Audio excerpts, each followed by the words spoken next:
So this is a remarkable dolmen, or altar as I prefer to call it. History's getting erased systematically by the government, but on the current survey map they've left the name on this because it sounds Welsh. It's called Allor Molech, or Allor I Molech, which is Welsh for altar to Moloch, and that gives you a clue. Moloch was a Canaanite god who required child sacrifice, and this, in my opinion, is an altar. The people who built it were called Amorites, from the Levant, from Canaan. Now, if you stand back nicely from here, these two stones are called portal stones, and they line up with a Masonic obelisk over in Puddow, a good few miles away, which is interesting.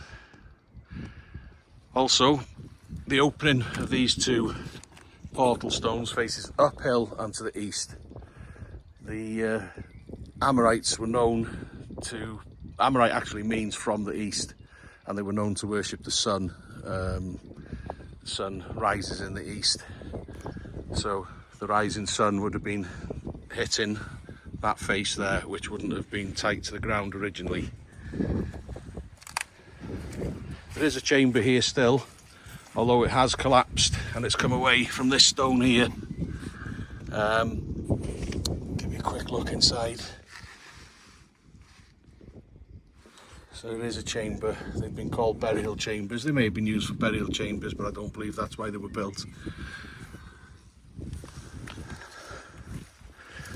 The scale of this one, it's colossal. Those fence posts there are over 4 foot. They're about 4.5 foot, the one next to, adjacent to the stone. I'm going to guesstimate this stone, it's going to be 70 or 80 ton, I reckon.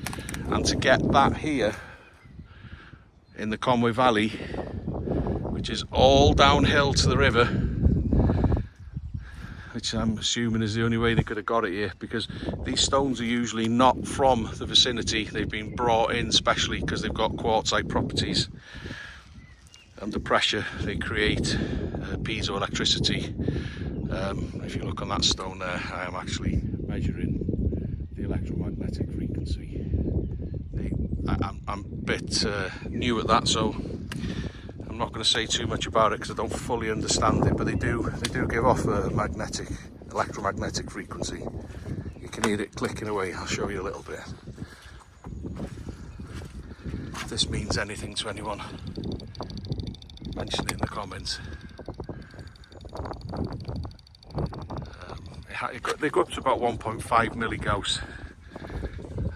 I've tried the same meter in the middle of the fields and you don't get anything.